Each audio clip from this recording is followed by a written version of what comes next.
Taking away external stimuli and gravity, your body's allowed to rest, your brain kind of follows suit. It's something that definitely has to be experienced to really understand what it's like. This is The Fit Mess with Zach and Jeremy. Well, if there's ever been a time that I've wanted to just float away from the world's problems, this is it. This is The Fit Mess. Thanks a lot for listening. My name is Jeremy, and his name is Zach. What's up, everyone? And man, the world could not be more fucked up and chaotic than it is right now, I don't think. Although every time I think that, things get a little bit weirder.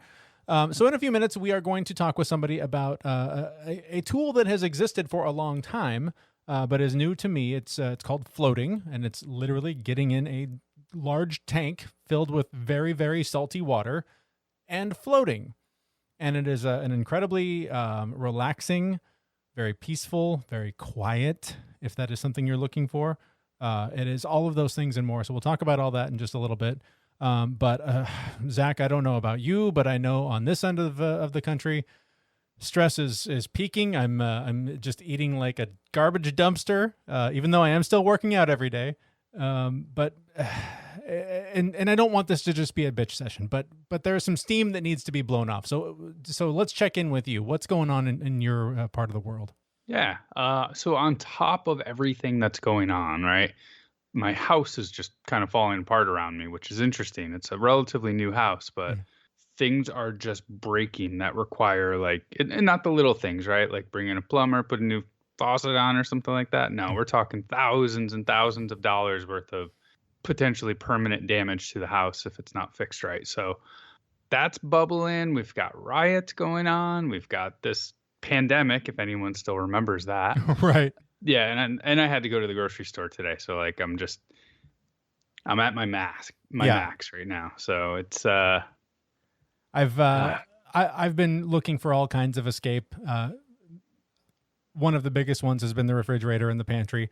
Another one has been I've just been staring at social media, and I know better, but my God, I get sucked in, and all of my friends who I agree with, who say things like, if you see racism, call it out, especially as a white guy, you got to stand up and you got to say something. So then I see my white colleagues and contacts on these various social media pages, and they're saying really racist shit.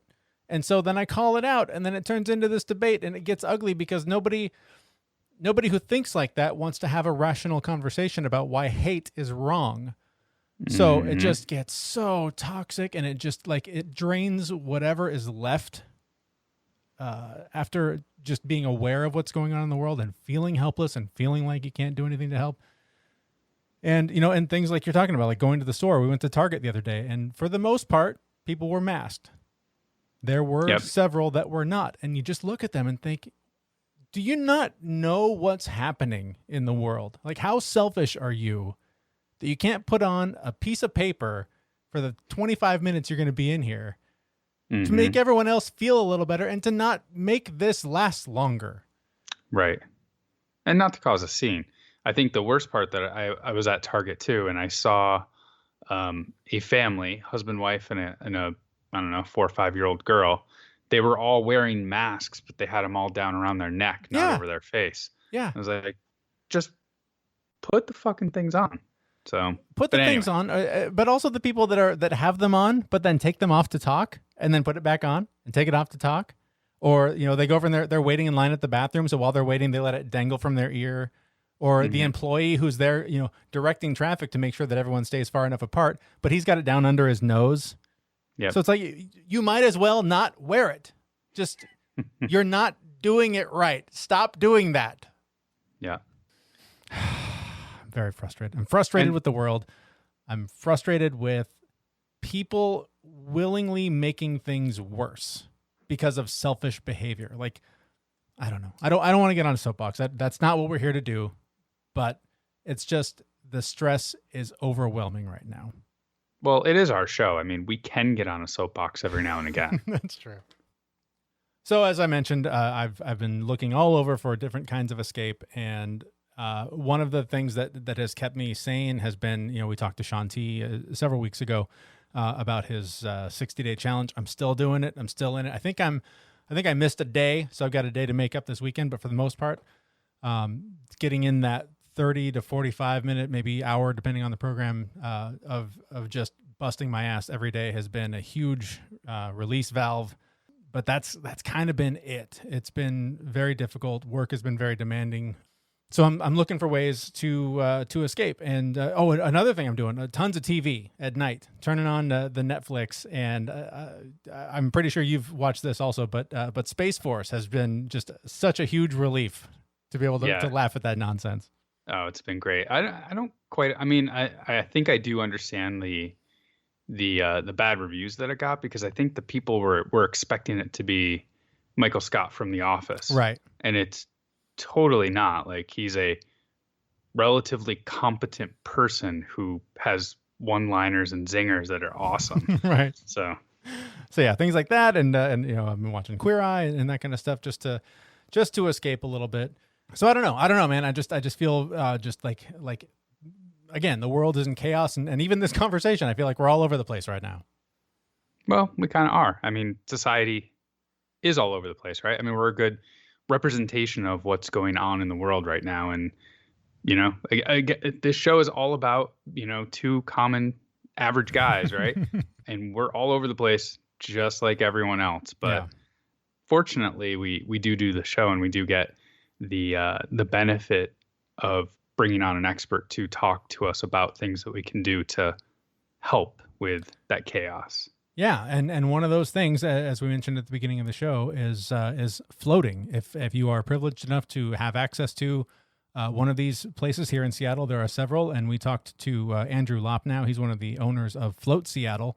I'll let him get into the details of it, but this is something that has sort of been on my radar for a few months. I was actually given a gift certificate to go and try them out a while ago, and then everything sort of shut down. But the concept of getting into this big capsule-like tub and just floating for an hour was very intimidating to me. Just I'm not necessarily a super claustrophobic person, but it's happened. And so I was very worried that I was going to get in this thing, freak out, not be able to manage. But as it turns out, it is a super peaceful and a lovely escape from the noise of the world, if that's something you're looking for right now. So we had a chance the other day to talk to Andrew, and we just started talking about what floating is and its many benefits. So float tanks themselves come in many different shapes and sizes. We actually have a few different styles throughout our studios, but the concept is always going to be the same. You're in basically like a large bathtub, enclosed bathtub with about 10 inches of water, and that water is saturated with over 1,000 pounds of medical grade Epsom salt, which is magnesium sulfate.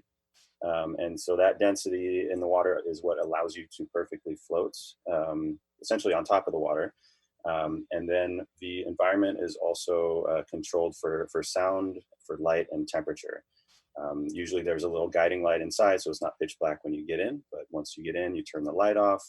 The temperature is controlled so both the air and the water are at skin temperature, which is about 93.5 degrees. And although we do have options to listen to music on some of our tanks, the traditional way to float is with no music.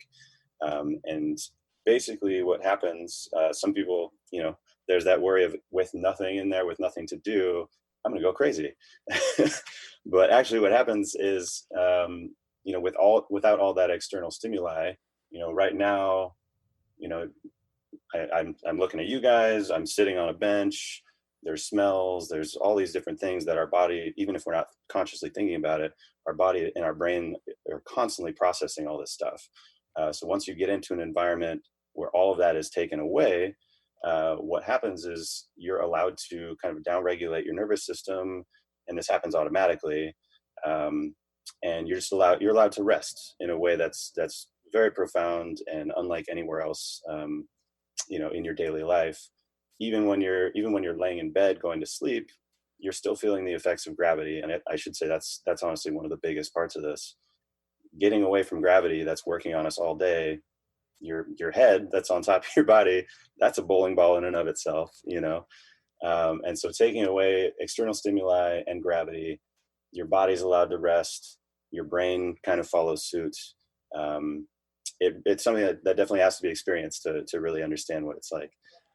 Jeremy, that's a good segue. You That is just a had good your segue. first float Yeah. the other day. Yeah. You let me sneak in the back door the other day to try it out. And, I do have to say, in recent years, I've been more and more open to things that are scary to me. I'm not necessarily a person who deals with claustrophobia, but that was my big concern was I'm going to get in this thing. It's going to be pitch black. I'm going to freak out and I'm not going to know what to do. But as we discussed at that time, I've spent some time meditating in recent years. I've done some things that I think sort of helped prepare me for this, because when I got in that thing, I could not believe how at home I was almost immediately. Like as soon as because you kind of sit in it and you feel buoyant, but it isn't until you lay back that you feel it just pick you up. And there was just this weird, I just kept having visions of like being held as a child, because you're just so thoroughly supported in every inch of your body. And it's kind of creepy. Like I would wave my hand under me to just go like, I'm really just on water. It is the most profound feeling, but and it was kind of emotional, that feeling of like, of just pure 100% physical support to just be able to fully let go and release. Yeah. And it's definitely strange for a lot of people that first 5-10 minutes, but I really encourage people to like, just be a kid in there for a little bit, like bounce around. You play spaceman. You totally play spaceman and bounce around and pretend, especially because your tanks have you have the starlight mode or whatever. So it's super fun to just kind of bounce around and be like, God, this is what it's kind of like in space, except not naked. Yeah, I will say you do have to avoid splashing. That's right. The one. Really, the worst thing that can happen in there is getting salt in your eyes. There's a lot of salt in there, and it does sting a little bit. Other than that, definitely play around, have fun. Dodge that bullet for sure. Zach, you've done this in the past too. What's your experience with floating? Yeah, so the first time I did it, my wife bought me a gift certificate, and it was shortly after I realized that I had a little anxiety problem, as an off the charts anxiety problem. And I still remember, like, the first 10 minutes I was in there, my mind wouldn't shut off. I was like, how does this tank work? What's in the water? What's the light? Where's the switch for the light? Like, I was just analyzing everything inside of the tank. Yep. And then I spent the next 30 minutes kind of freaking out because I was done analyzing. And it was like the last 10 minutes where my body finally was like, okay, enough, rest. Mm-hmm. And I got like 10 minutes in of my first visit, and that last 10 minutes was awesome. Like I came out really refreshed, and that actually is what brought me back. But for someone with my anxiety level, no one explained what I'd experienced. I just kind of went and did it. Yep. And so it was definitely interesting, but something that I wanted to do again, did again, and now I'm in an area where there's really no option. So bummer. You gotta get one in your house then. That's the only. I actually thought about it. I was like during this whole pandemic, I was like, I wonder like how many places with like cryo chambers or infrared saunas or things like that are actually like closing shop, and I wonder if I could score something like that for a good deal. Yeah, you'd be surprised. There's also I know there's companies that make at-home tanks. They're a little more affordable. They're maybe not as soundproof, but they're almost like tents. They've got all the other bells and whistles, but just not the kind of the fancy, polymer shell. Right. But you were talking about the anxiety issue, and that's something that I've heard from a lot of people that deal with anxiety, is they feel like I couldn't do that. There's no way I could just do nothing, because I have family members that literally can't do one thing. Like watching TV has to be accompanied with catching up on email or whatever other project can be done simultaneously. So that's I think one of the biggest things that would prevent a population that I think desperately needs this kind of time from coming in. So what would you tell someone like Zach, who would be coming in for the first time, to help them be at ease about trying something like this? Yeah, I think that there's a few important components there. One is just, you expressed the worry about feeling claustrophobic. I think that's a big part of it. And just the first thing that we really try to do is remind people that they are in control of the experience. You've signed up for an hour float session, which is kind of the standard time. But, practice opening and closing that door when you get in. Turn the light on and off a couple times. Like, you're in control of that whole thing. You can get out and shower, take a halftime break if you need to. There's no one holding you into the tank. And if you get out early and you want to go home, no questions asked. We'll definitely try to, we'll ask you how the experience was, but it's really up to you. Sure. And then the other part of it is, like Zach was saying, something that we really try to do is one experience is not going to be enough for most people. You're getting in there. It's a brand new experience, brand new environment. Most people are going to be analyzing to some extent, and it's going to take you, especially depending on your stress levels that day, how they are just normally throughout your life. It takes some people a lot longer than others just to reach that space where they're like, oh, I'm relaxed. And the thing is, that gets better and gets faster the more that you get in the float tank. And so we really try to encourage people to float around 3 times within a month or so when they're first starting out. And there really is a learning curve. And once you get over that, like for me, it's just as comfortable as getting in bed. And there's a purpose to being in there. I'm in there to rest. I'm in there to let go. But you're not going to learn that in one float. You're not going to gain that muscle memory. It's interesting you mentioned that, because even when I was in there, I was thinking, because whenever I do something new like this, I'm always looking for that deeper sort of spiritual experience. I've had a couple that I feel like now I'm sort of chasing the dragon and trying to find that deep spiritual connection.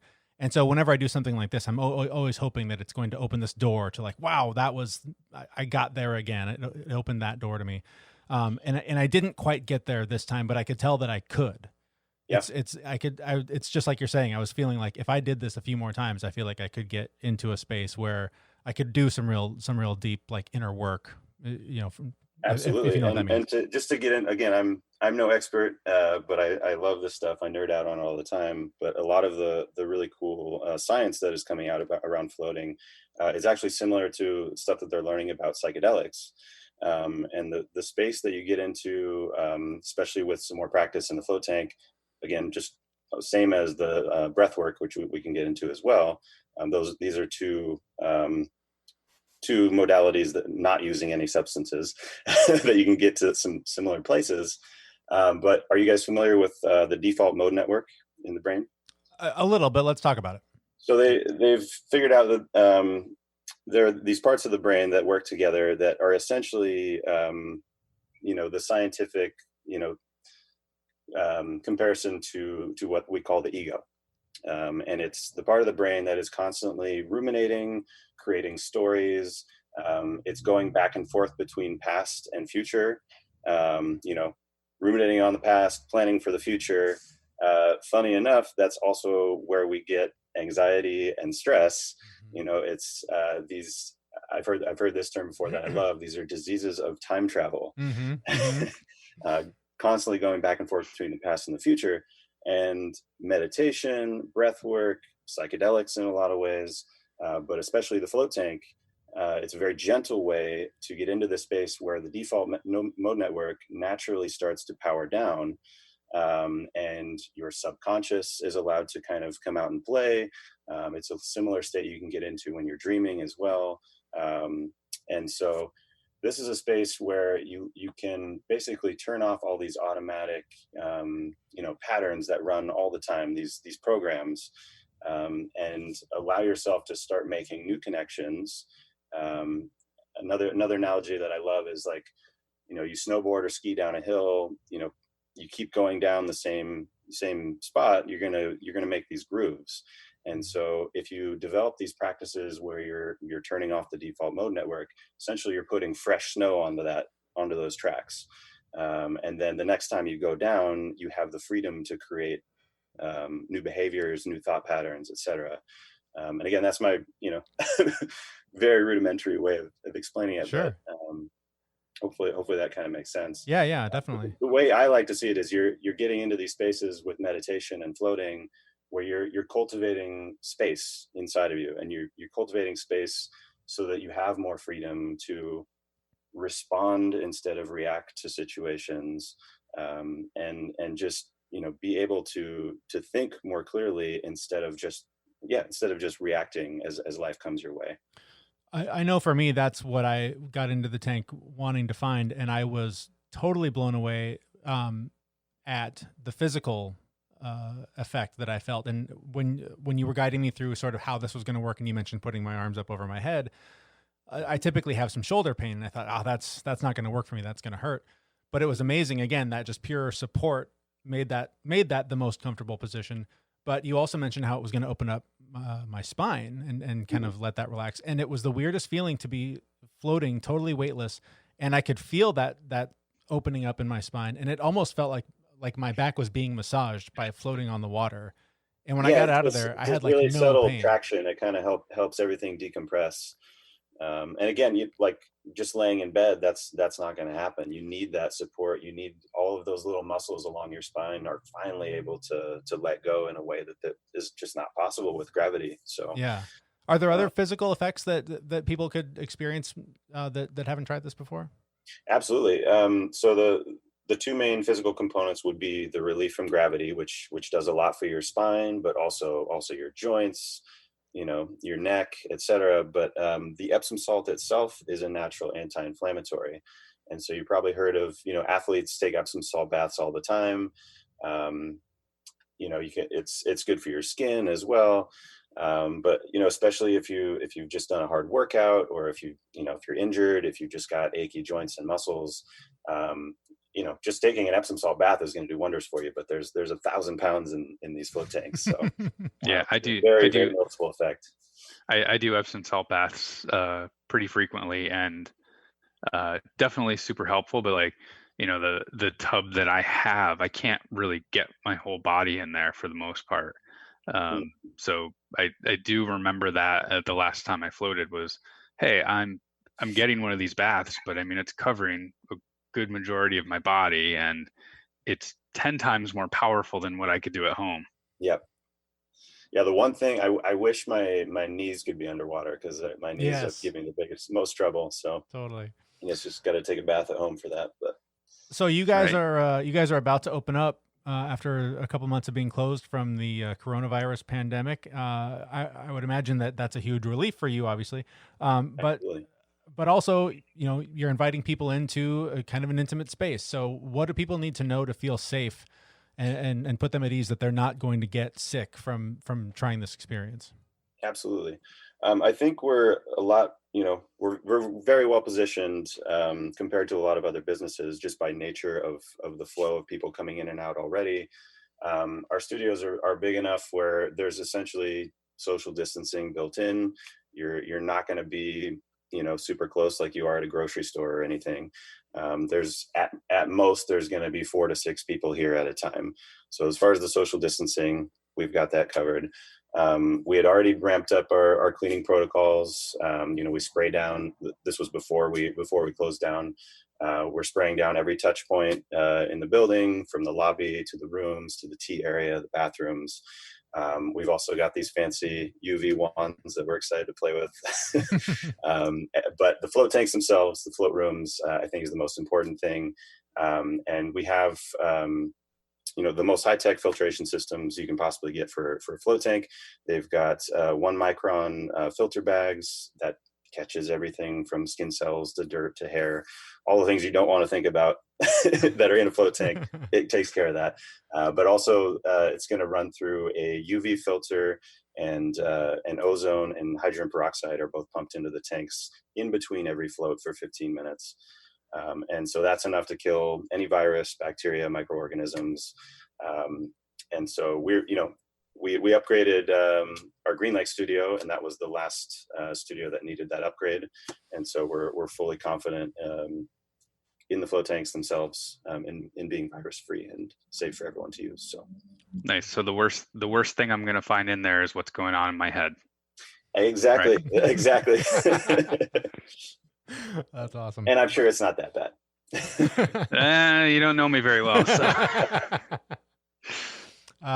You're human, and yep. So, yeah, and I think this touches on what we were talking about earlier, but just as a reminder, I think we're all going through one of the most stressful times individually, but also as a species on the planet. and especially in our communities. And I really hope that people turn to float tanks, but also other self-care modalities, just to help themselves out during this time. And again, back to that, we're dealing with stress and anxiety. These are conditions of past and future. Developing meditation practices and getting in the float tank, it's a way to be present with yourself, and really make good decisions, and start thinking a little more clearly, a little more positively.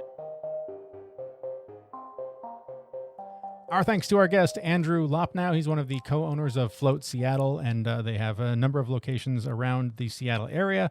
And there's a link to their business on our website, thefitmess.com, if you want to book an appointment and go check it out. I like I said, I highly recommend it. It was a wonderful experience, very peaceful. And I think I told him during the sort of the tour that under the best of circumstances, I've got little kids, which means there's a lot of noise in my house. And so in the best of circumstances, having a place to go and just be in pure quiet and pure weightlessness and just have to give yourself that time is an incredibly powerful tool and a great way to relieve a lot of stress.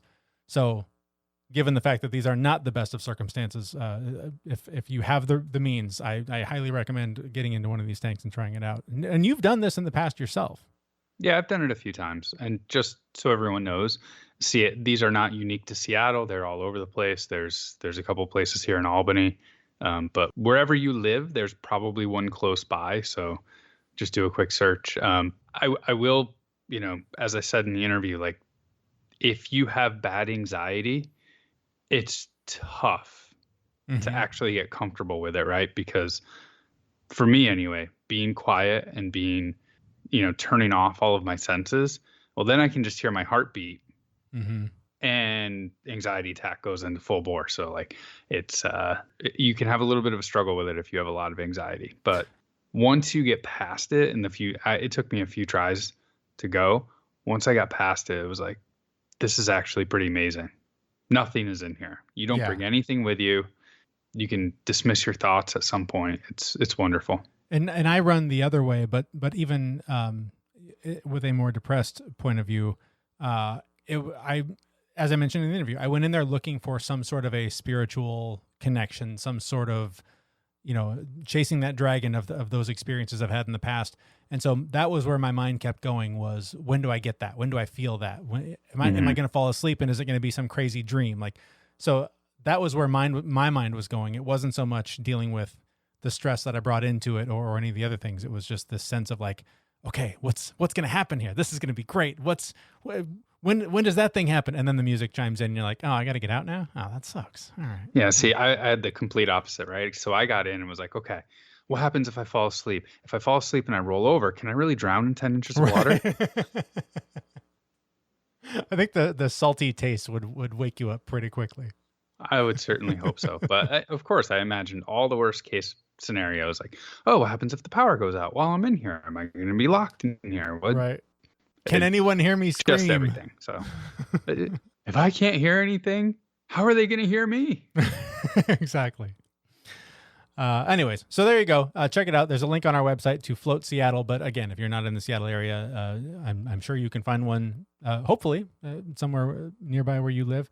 In terms of a challenge this week, I think we are continuing the challenge that we set forth several weeks ago with just the making sure we get in that daily exercise to burn off the calories and the stress and all of the things. And so I think we're just going to continue that because that is working well, and the challenge is a good motivation to keep going. Yeah, and you've been continuing on with the Shaun T workouts. I'm pretty confident that my bruised rib was actually a cracked rib because it still hurts. So I've been doing the workouts that Chad Southwick has been putting out through his gym here in the area. Not every day, and I had to modify quite a bit, but I am working out significantly more than I was a couple of weeks ago. Anyway, so I got the physical part down. Now I think the new challenge is how do we quiet our minds down a little bit during all of this chaos? And it's a good place to start. And so with that, we will wrap things up and call it good for a couple of weeks. If you haven't already, please do subscribe to the show at thefitmess.com or on whatever device you use to get your podcasts. And please spread the word. Anything you can do to help us grow our little show really means a lot to us and helps us reach a lot more people and hopefully end up offering them the help that we're trying to put out into the world. So thanks again for your support and for listening to the show. We'll be back in just a couple of weeks at thefitmess.com. See you, everyone. We know this podcast is amazing and does not seem to lack anything, but we do need a legal disclaimer. Jeremy and Zach are not doctors. They do not play them on the internet, and even if they did play them on the internet, they would be really bad at it. Please consult your physician prior to implementing any changes that you heard on this podcast. The listener assumes that Jeremy and Zach do not know what they are talking about and that you will do your own research on the topics talked about on this podcast.